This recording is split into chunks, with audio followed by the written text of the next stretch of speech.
Well, hey kids, as you know, the 1920s and 30s are pretty busy periods. We have the Great Depression, we have the rise of fascism in Italy and Germany, also in Spain, actually in Japan as well as we think about it, consolidation of the Soviet Union in Russia. Wanted today, though, to look at the rest of the world. There's a tendency sometimes just talk about the West. Well, this is the rest, looking at the Middle East, at India, at China and a couple other spots as well too. First of all, you see on the map here the Middle East. Again, there's an obvious judgment here because this is from a Western European perspective. Well, that's to the east. How far east? Well, kind of the middle, not real east, etc., etc. It's known more commonly as being Southwest Asia is probably a more neutral way of putting this because this is a part of Asia. But obviously heavily in the news today, and I'm hoping in a few minutes you'll have an idea why, how we got to here. Reminder that Turkey was falling apart. Turkey was, or the Ottoman Empire was the sick man of Europe. The Ottomans had simply gotten clobbered in World War One. They sort of make a deal afterwards. Some of the so-called New Turks, including Mustafa Kemal, who became known once he became president as Kemal Ataturk, or Father of the Turks, became the leader of the new Turkish Republic.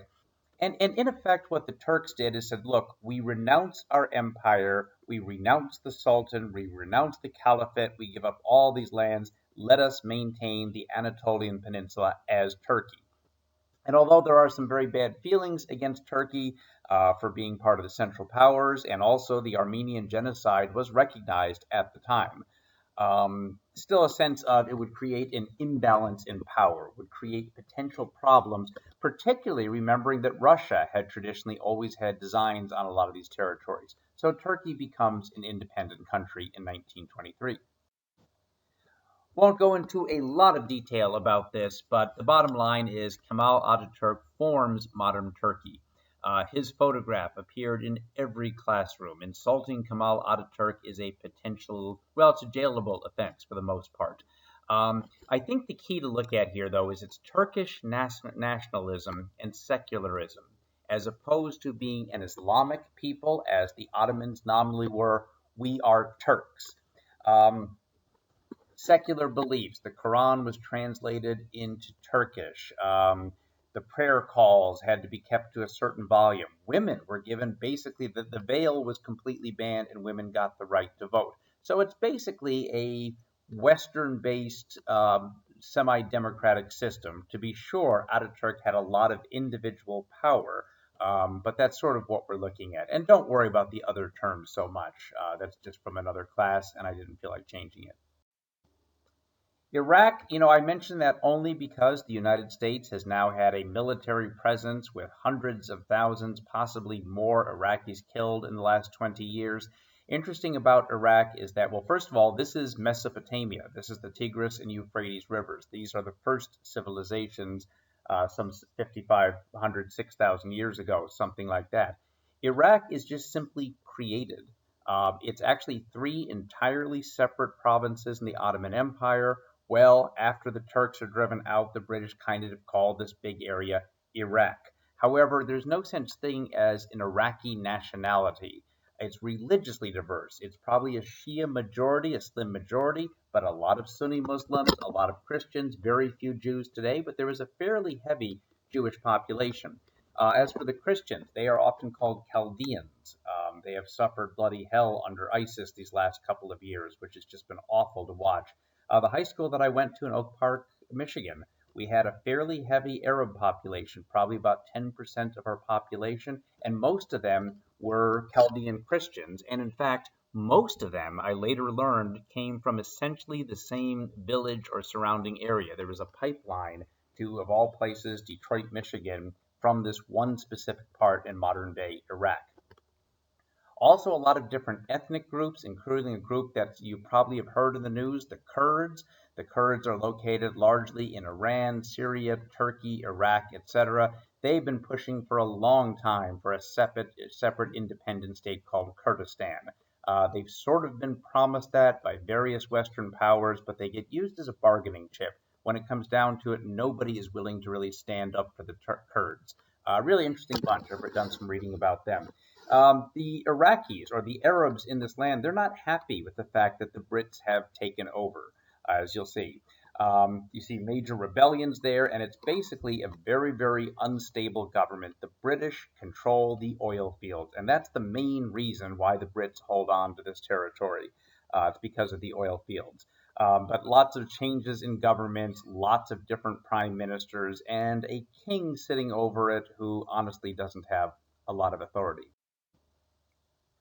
Saudi Arabia, as you'll see in a moment, is a real key. Saudi Arabia is the one Arab state that is declared independent. And there are two reasons for this. One is that the Saudis, look, it's a bunch of sand. I mean, who cares? It doesn't really matter. There's nothing there. Oops, 6 years later, the world's largest oil supplies are found. That probably would have changed the decision. The other thing, of course, is that Arabia, the Arabian Peninsula, is the home to Mecca and Medina. And there was certainly a decision made by people at the time in the West that, if we give the Arabs, the Muslim world, control over their holy land, perhaps that will keep them quiet. Why is it Saudi Arabia? Because the Saud family, the Saudi tribe, Ibn Saud, which means son of Saud, was the founder, and basically Westerners agreed, you will be the new king of Saudi Arabia. This is an incredibly important decision because you might remember the name Ibn Wahhab. Ibn Wahhab was the early 18th century Islamist thinker, was trying to explain why is it that the Dar al-Islam, the Muslim world, has fallen behind the West because we have abandoned the way of the Prophet. We need to return our societies back to a 7th century moral land. And anything, any deviation, any questioning of the Quran's literal truth, anything from, well, certainly being a heretic Shia or being an infidel Christian or anything else is out of the question, but even things like drawing human figures or photographs or in modern day world, Wahhabis, for example, don't allow women to wear white socks and singing is publicly banned, all this type of stuff. The bottom line is that this is an ultra, ultra, ultra fundamentalist form of Islam with very, very severe punishment, beheadings, and hands chopped off for stealing, that type of thing. This was just a small, kind of isolated religious belief out in the desert tribes, but because the House of Saud buys into this, it becomes the dominant religious belief in Saudi Arabia. And because Saudi Arabia has control over the Hajj and the trips to Mecca and has trillions of dollars in oil wealth, they have spread this version of Islam around the world. In effect, Al Qaeda, ISIS, the Taliban, etc., all comes from Saudi tutorship. We have a land here called Palestine, which we'll come back to in a little bit, but you see the quote over here. It's a small land in Arab hands for 1,200 years, suddenly promised to Eastern European Jews. And of course, we are talking about the land of Israel. You see, it was initially divided between Transjordan, or initially it was one big area that was divided between Transjordan, or the modern day country of Jordan, and what was then Palestine, but is named Israel in 1948.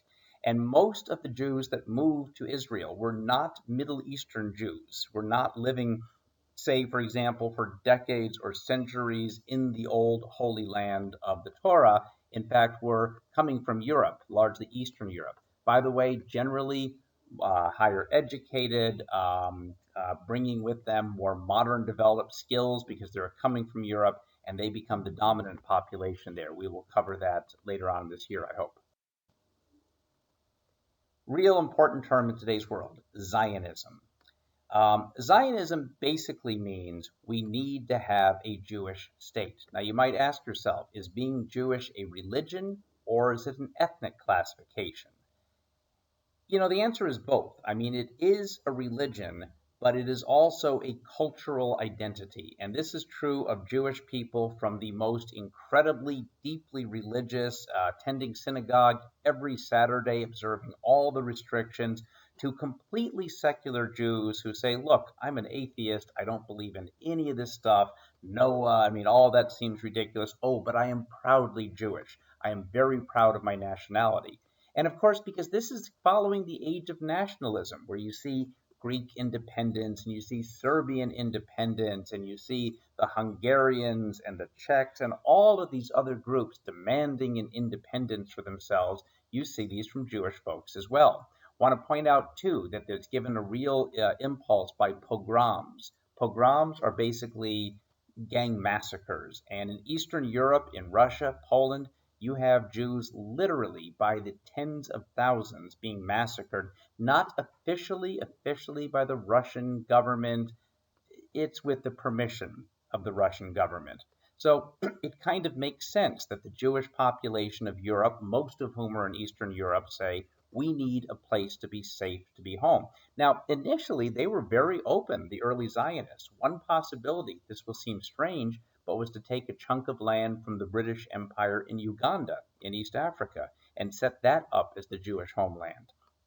Eventually, though, there was a settling look, our traditional homeland is the Holy Land that, whether you're religious or not, myth says, or maybe reality says, Abraham was promised this land for us, God's people. And again, most of the early Zionists were not religious. They didn't really know or care if Abraham actually existed. They just felt they needed a homeland. And they advocate within the British government, and this is pretty important, in 1917, the Balfour Declaration, the British government officially puts its weight behind setting up a Jewish homeland in Palestine. You will notice there's a key in those last couple of lines, but nothing shall be done which will prejudice the civil and religious rights of existing non-Jewish communities in Palestine. This is, of course, referring to the Arab majority. I'll tell you that for most Arabs, that's not a very reassuring guarantee. In fact, this is a real question. Why is it that land that has belonged to Arabs, going back really for decades, for centuries, is suddenly being given to Europeans? Well, European Jews, but Europeans in general. Certainly, there is concern for Jewish people, a recognition of the violence they're facing, and for the British too. We will have a government, a new society favorable to us in the Middle East. The Aliyah is called the Jewish movement. You start seeing that in the 1880s, and Jews begin in large numbers to move to this land. You'll see the numbers here. You'll see in 1850s, my goodness, 96% of the population is Palestinian, Arab, and just a few percent Jewish. And you see those numbers grow. Look what happens here, especially during World War II as Hitler comes to rise, and after, the numbers grow significantly.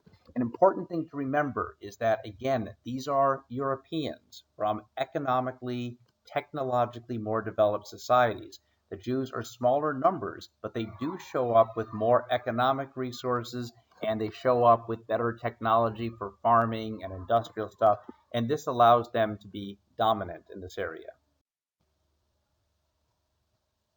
I want to point out, I thought that I'd actually had this on this slide, but it looks like I had kept this off, that there were two agreements during the war that I think are important to think about.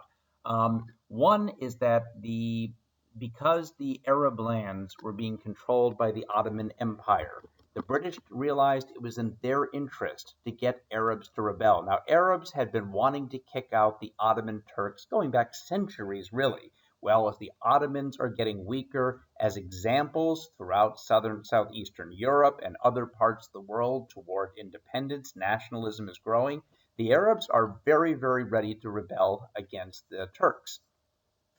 And in fact, the Allied powers led by the British realized it would be a tremendous advantage if there was an Arab uprising, because that would mean that the Turks would have to move some of their army to the Middle East, etc. And so the British send an emissary to meet with the Sharif of Mecca. Mecca, of course, the holy city. The Sharif is the political and religious leader of the area. Remember, in Islam, that's usually combined. And basically said, look, here's the deal. If you guys rebel and fight against the Turks, we will support Arab independence after the war. One exception, a little part of what we today call Syria, because there's a big Christian population, but for the most part, Arab independence. But the next year, the British and French meet secretly. This is called the Sykes-Picot Treaty, and it was kept secret till after the war. Well, we can't really let these people have independence. They're not ready for it. Gosh, there's a lot of oil there. In effect, we will divide up the Middle East between the two of us. So that's a context thing that for some reason I left off those two slides. I want to point out that you're not seeing dramatic change in Africa between these wars.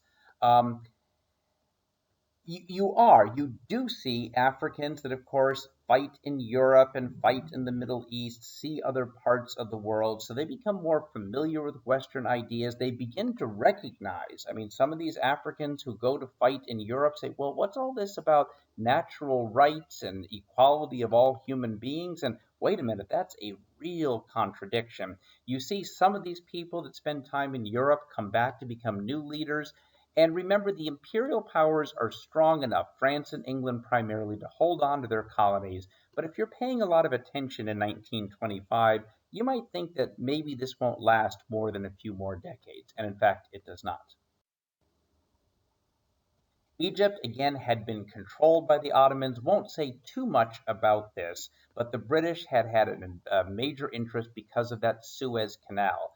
Two things. It allows the British to go quickly to India, which is a huge part of the British economy, and also once the world starts moving from coal to oil-based fuel. And that starts happening in the early 1900s. That Suez Canal is incredibly, incredibly valuable. One group worth mentioning in Egypt, I think it is actually worth mentioning, is a group called the Muslim Brotherhood. Hassan al-Banna is the name. You will see from the quote and from the image that you're seeing there that the Quran is the basis of it all. Yes, we will fight to protect Islam. But interesting, this is different than Wahhabism. Wahhabism, in effect, rejected the modern world, said we need to go back to living like the Prophet did 1400 years ago. The Muslim Brotherhood, look, we follow the Quran. Everything that we do has got to be justified by the Quran. At the same time, it makes sense to use Western technology, Western learning, as long as it doesn't violate the Quran. So what they're attempting to do is modernize the Islamic world, but in an Islamic way. The Muslim Brotherhood still exists in Egypt, actually controlled the government a few years ago, and it has offshoots in most Muslim majority countries. One part of the Muslim Brotherhood will use violence in order to achieve its aims, other is strictly political. One of the reasons why these organizations are very popular. Mostly you have in the Arab world for the last 75 years governments that don't particularly care about the people. It's an elite population that runs things for themselves. Well, it's been organizations like these, the Islamist religious organizations, that are providing education, providing health care. Basically, remember, Islam is ultimately an incredibly egalitarian religion. I'm not saying that all Muslims live like that, but the idea that every single human being is absolutely equal is something that is fundamental. Remember that the fifth pillar of Islam is that you must give a certain percentage of your income to the poor and less advantaged. You must. It's not just what would Jesus do, it's what does God command you to do. So it's at another level there. We're going to take a quick look at India now. You see Mr. Gandhi there. By the way, Gandhi, there's a tendency to say, look how he dressed, how he spoke. Gosh, he's a country bumpkin. He was not a country bumpkin at all. He was an Oxford-trained lawyer. He understood the power of the image of the way that he dressed. He was a very, very good politician. Recall the British had formal control of India from the 1850s on and de facto control before that. Remember, there are these two nationalist organizations, the Indian National Congress in the 1850s and the Muslim League joined in the early 1900s. Again, it's not initially about independence, but the idea is to speak for Indian people, demand more rights, more involvement, more privileges for Indian people in India. The Muslim League was generally the early leaders, Muhammad Ali Jinnah, for example, who becomes the first president of Pakistan. Look, they were also a part of the Indian National Congress. But the argument was that because Muslims are a 20% minority within the subcontinent, we need somebody to watch out for our special interests. But initially, you do not see a sense of separate Hindu and separate Muslim India. Again, India about 75% Hindu, and particularly after the 1857 rebellion. That's the Great Rebellion, the Sepoy Rebellion, whatever you would call it. Yes, Hindus and Muslims are participating, but the leadership is largely Muslim. And this leads the British to say, well, if we're going to run India, we need to keep a close eye on the Muslim population. So you see these numbers. We have 3,000 Hindus with university degrees, which is a very small number out of hundreds of millions of people, but only 57 Muslims. So you get a sense that a lot of Muslims are feeling like, we don't have an equal place and we're a minority within the society. During World War I, the Germans think, if we could get India to rebel, because there is a nationalist movement in India. After the Russo-Japanese War, that example, there are Indians saying, look, independence is coming for India. It's not immediate. Well, the Germans very much hope that the Indians will use this opportunity to rebel. The British would have, because they're so dependent on India for their economy, the British would have to divert huge numbers of soldiers to India. You know what? It didn't happen. For the most part, Indians remained very loyal to the empire. The first few weeks, you have 200,000 Indians who volunteer for the military. You have people that volunteer for the military, over 1 million Indians altogether. You have people working in India to provide labor and food and just all kinds of things like this. Officially, the Indian National Congress and the Muslim League both support this war effort. Mohandas Gandhi himself supports this war effort. Gandhi is a slightly different figure at this point than he becomes later. Why? I mean, some of it is the usual reasons, honor of the soldier, pay of the soldier, the adventure. Yeah, a lot of Indians may not like the way the British treat them, but they are to some degree proud of being part of the British Empire. And there is also a sense in the Muslim League and in the Indian National Congress that if we support the empire during this war, we will be rewarded afterwards. Sounds a little bit like W.E.B. Du Bois's thinking in terms of why he encourages African Americans to support the war effort in the United States. Yeah, you see Gandhi here saying, look, our duty is clear to support the British fight with our life and property. Again, that's not the Gandhi you know, but Gandhi was a much more complicated figure than we like to pretend. This is kind of interesting. In 1916, now that's the middle of the war, the Indian National Congress and the Muslim League meet a place called Lucknow in northern India. And the fact that it's during the war is important because they're not calling for independence, but they are asking for more Indians in the legislature, more participation on the viceroy or governor's council. They are asking for more rights for Indians. Now, I can tell you, if this is 1912, the British would have said, oh, right, good for you. No, we do things the way we do them. Thank you for your input. But the British need India in 1916. The British need the Indians to keep supporting the war. So the British do not crack down upon this. They don't arrest the leaders. They make some non-committal statements suggesting they'll at least listen to this. Hey, one other thing that is a part of this is that the Congress has to acknowledge the Muslim League's demand for separate legislative seats for Muslim voters. In other words, there will be a certain percentage of people that are part of the Indian legislature that are Muslim, and there will be separate elections in some cases for Muslims. Again, this is something Congress doesn't want, but the underrepresented Muslim population believes is necessary. What you're seeing here is probably the first clear recognition of a separate Muslim India and Hindu India. And 31 years later, we see the creation of India and Pakistan as separate countries. I don't know if you recognize any of these names. You might recognize the guy in the upper left. Who is that? Who is that? That's Gandhi. Yes, Gandhi, like Ziegler, used to have hair. But he's not wearing his homespun toga. No, of course he's not. He was a lawyer. He went to Oxford. Very unusual, by the way, for a Hindu to leave caste and go to the world. He spent time in South Africa after that. A brilliant lawyer, a very smart politician, not a simple man.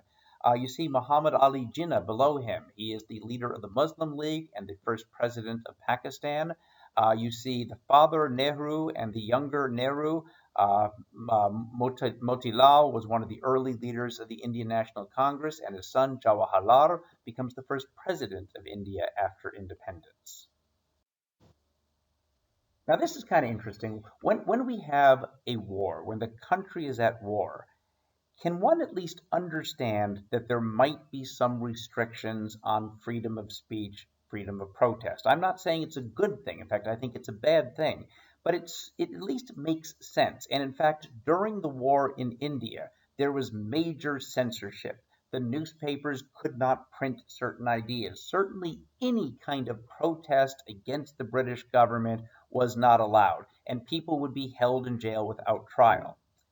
But after the war, 1919, the Rowlatt Act of the British Parliament extends this censorship. It continues to arrest people without trial for what they say, what they think. It stopped public demonstrations. Now, to the Indians who might have supported these types of restrictions, or at least understood them during the war, now they're stepping back and saying, you know, I don't know. This has nothing to do with protecting the British Empire and this existential battle against the Central Powers. This is about controlling India. And you start seeing massive demonstrations and people showing up, and the British show up and arrest people using Indian soldiers, of course. You see Muhammad Ali Jinnah, the founder of Pakistan, saying that this government has forfeited its claim to be called a civilized government. There's no danger to Britain here. This is an incompetent, oppressive British bureaucracy. And then on April 13, 1919, a couple of thousand Sikhs, largely, that's a religious group, in a city called Amritsar, which is the holy city of the British. They gather in a park, a bog called Jallianwala Bagh, to protest the Rowlatt Acts. The British get word, they send the troops, they send tanks, they send machine guns, and using primarily Indian firepower under British command, they simply open up on this non-violent crowd, killing, I believe, 600 or 700 people, etc. For many people, this is the turning point of the move for Indian independence. I will actually read this quote to you. After the British came in and massacred people by the hundreds, people protesting non-violently and just mowed them down. As a result, what had been a desultory campaign by minority groups seeking home rule for within the British Empire, it was transformed virtually overnight into a vigorous, determined, and popular national independence movement. Britain's time in India was up. From that moment, for Indian nationalists, the only question was how soon could they get rid of their British rulers. So this is the sense of we can't deal with these people anymore. This is uncivilized. And yes, into overdrive goes the movement for British independence, Indian independence. I had the opportunity when I was living in Pakistan a number of years ago to visit Amritsar. Wonderful, wonderful city, by the way. And this is the Jallianwala Bagh Park where this happened. And it's a major event in Indian history, so there's a lot of commemoration there. You see some of the paintings. There are a lot of very, very moving personal accounts where people left behind their words of what happened, losing loved ones, being there, being wounded, etc. This is a well where something like what they say 120 people, to avoid the machine gun fire, leapt into this well, and something like 120 drowned and were crushed to death in there. This is a bullet hole in the wall, and that is my pinky, because it's almost impossible not to put your finger in one of these things. I forget the exact number, but something like 1,400 bullets were fired, and like 1,300 of them hit a target, something like that. In other words, they were not firing for warnings, they were not firing in the air, they were targeting human beings, the British were, and the Indian soldiers under British command. Gandhi himself, again, a fascinating character. I hope we can spend some more time on him later this year.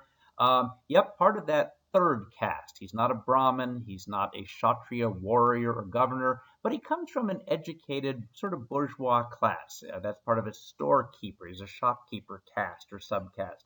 Very unusual for Indians because he goes off to India, to England, and that of course means violating caste.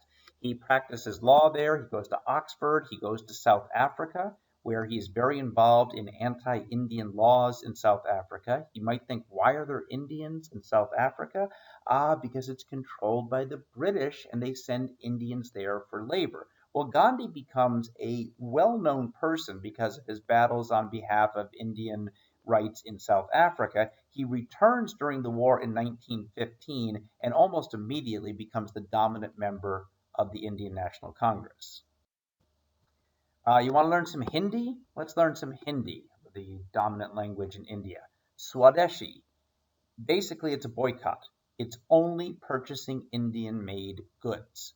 Well, we can't have our own factories because the British know we will make our own cloth and boycott what the British are selling. Hind Swaraj. Hind, by the way, does not mean Hindu, it means India. Hindustan is actually what India has been called from time to time. Indian self rule. Now, for Gandhi, it's not Hindu rule, it's united, multi ethnic, multi religious, but we are all Indians. As many of you may know, the official religion of India today, there isn't one. Yes, Hindu is the dominant religion. The current president of India, Modi, is a Hindu nationalist who is forcing Hinduism down people's throats and doing some pretty brutal things with the Muslim population there. But that was not part of Gandhi's idea at all. Satyagraha, nonviolent non-cooperation. Martin Luther King learned from this, absolutely, and acknowledged this. You know, the laws are unjust. We're not going to cooperate with them. We're not going to use violence, but we will absolutely stand up. A hartal is a general strike. We refuse to go to work because that'll hurt the British economy. And ahimsa, I got my S and my M backwards there. Ahimsa, which is nonviolence, as a tactic, but also as a moral precept not to do harm. So yes, you've learned some Hindu from me. How about that? Some Hindi from me. And the event that you might know of, we had mentioned this about salt. There was a tax on salt. Any salt production either had to be bought from British merchants or there was a tax paid on it. Now, Gandhi recognized the silliness of this, and again, a very good politician. He was aware that there were cameras and now film cameras as well. People didn't have television, but they went to the movies regularly and they saw newsreels. And so, what Gandhi began to do was he publicly announced a 250-mile march. And he started with a few dozen people, and along the way, he gathered more and more. So there were thousands there. And the intention is to go to the sea, to the Arabian Sea, gather some water, take the water, and turn it into salt. That was considered illegal. He was arrested. Now, this does two things. Number one, his arrest angers Indians and motivates them to begin moving for more rights and eventually independence.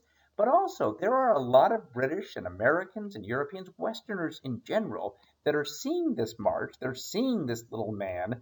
Well, wait, he's arrested for taking salt from the ocean? In other words, the questioning that was beginning of Europeans' right to dominate non-white societies, this is a pretty good example of how exploitative and foolish it is. So Gandhi's Salt March in the 1930s, he becomes internationally known because of this. Let's hop on quickly to China. And my God, is that a photograph or what?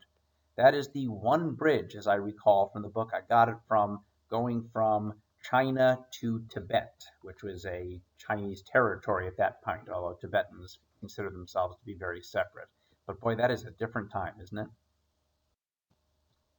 This is a beautiful piece of art drawn by me. What I'm attempting to do here is give a sense of what Chinese society looked like before 1911. Now, we all know this is the Qing Empire, the Manchus, but honestly, by this point, after the Taiping Rebellion, the Boxer Rebellion, the Western incursions, the Qings really don't control their society. In fact, you've got a modern group, the self-strengthening clubs, people that have been to the West, influenced by the West, people that basically think it's time to be Chinese and not Manchu again. They're another major force. And of course, Westerners who have divided up China into spheres of influence are dominant and kind of ringing all of them. The reality is, in the countryside, none of these three forces has much control. These are local feudal lords, warlords, if you want to call them. This is what China looks like before 1911. Exactly like that. The art is beautiful. If you'd like to print a copy, bring it in to me. I'd be glad to sign it for you because that is a nice piece of work. So remember that there had been, as I mentioned, 20 million killed during the Taiping revolts. There, 1895 didn't mention these, but when China loses the war with Japan, that leads to revolts across the country. The Boxer Rebellion put down by Westerners, and so little by little, Chinese nationalists are planning to get rid of the Manchus. The Manchus were not, all that unpopular. They were outsiders, but in the 17th, 18th century, China was working. Things were functioning. But again, by the 1800s, with the Western takeover, all these revolts, there were probably a couple of earthquakes or droughts or floods. And again, if you are steeped in Confucianism, there's a clear message being sent. The Manchus, the Qings, have lost the, say it folks, mandate of heaven. So there's an attempt at a major rebellion. It's kind of accidental. It was supposed to begin on October the 16th.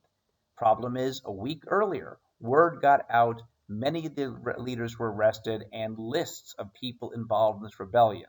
So on October 9th, word got out among the rebels, and they said, well, I guess we just need to start a week early. We're not ready, but we're all going to be arrested and probably executed otherwise. Well, the rebellion spreads. The Qings are so incredibly weak by this point that honestly, within a couple of months, they are forced to abdicate. Puyi, who is the last emperor of China, Qing emperor, and to this date, the very last one, leaves power in February of 1912. It's over. Dynastic China is over for now. It's been 110 years, of course. Who knows what the future will bring, because history is a long, long process, especially dealing with China. But as of this point, the Chinese empirical system is over. New leader is Sun Yat-sen. He is actually interesting because came from a peasant background, but very well educated, converted to Christianity, which makes him unusual. He had left China because he was facing arrest and possibly execution, but he used his education, his context. He was in San Francisco, I believe, in California, to raise money and arms for the rebels. Once the rebellion was successful, he was brought back to China to become the new president, 1911, 1912. What did Sun Yat-sen stand for? Well, the Chinese love to count. You're going to find this when we spend some time with Mao Zedong in the 1940s, 50s, 60s. It's the 3 this, the 5 that, the 7 this. He talked about the 3 people's principles. Number 1, nationalism. We are a unified China, and the foreigners, we don't want to be controlled by them. Not the Westerners, not the Manchus. Democracy. Again, that's kind of a loose term a little bit, but some form of a constitutional republic based somewhat on the West. Does this mean complete and equal voting rights for all Chinese, including women? It does not, but at least a certain percentage of the population selects its representatives. And the last one's a little bit vaguer. It's the people's livelihood. It's recognizing that China needed to develop economically. It was not free market capitalism because honestly, if it's free market capitalism, that just means that the Western forces with all their capital will come in and dominate. So it's a state-based economic development.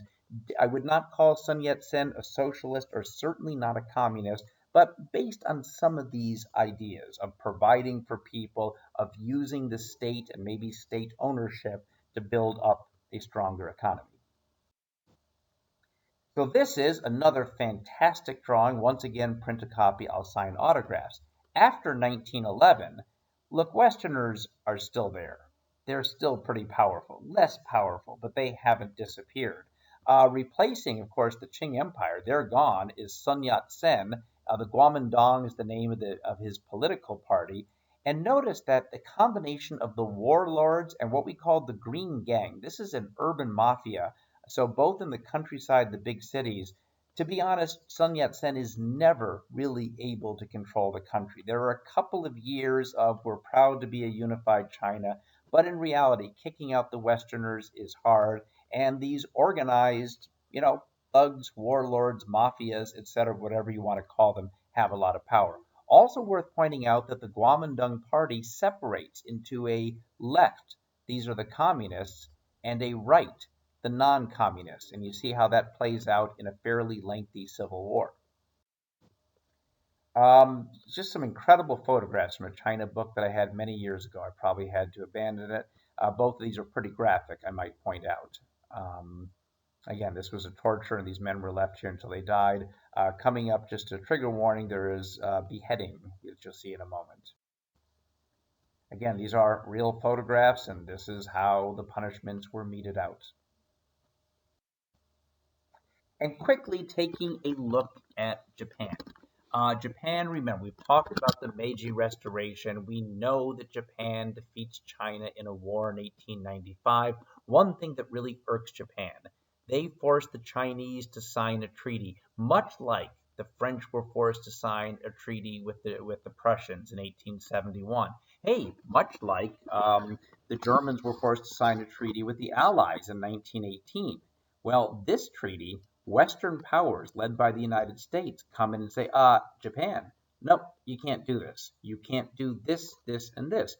And the Japanese say, wait a minute, this is none of your business. This is Asia. This is not your territory. And in fact, we won the war. We're going to make these decisions.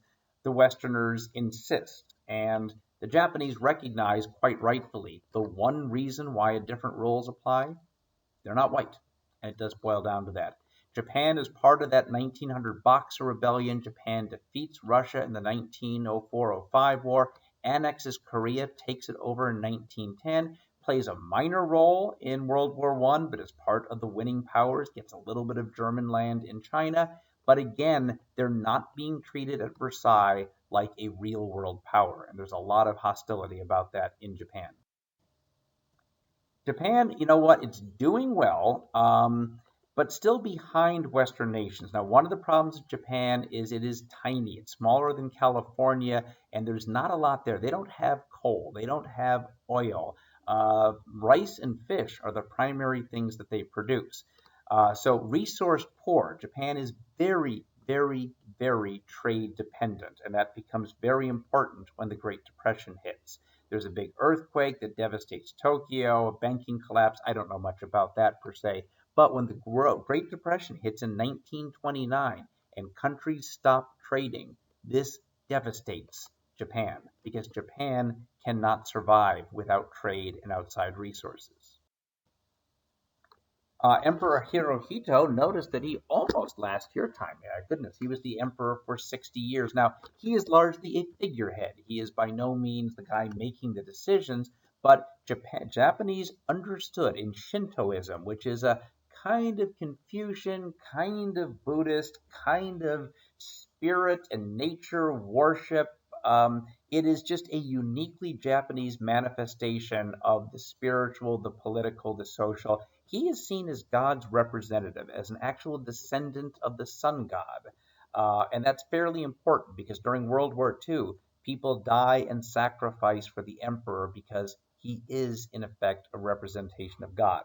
Really, though, it's the military that controls things. Yes, there's a prime minister at the time, but bottom line, the military decides who serves in government. The military can overrule the parliament's decisions.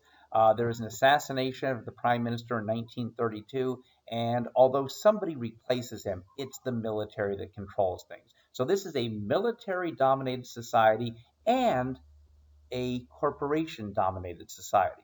By the way, if you combine military power with major corporations, you have a fairly dangerous mix. These are called zaibatsu, Japanese major mega corporations. Look, we see this wherever we live. That's a few families control a lot. But by 1937, the four major families of Japan, the zaibatsu, control a third of all money in banks, a third of all foreign trade, Half of the shipbuilding, kind of a big deal for Japan, and all the heavy industries, the steel making, those four families control this. So this is not just simply some wealthy families. This is an excessive level.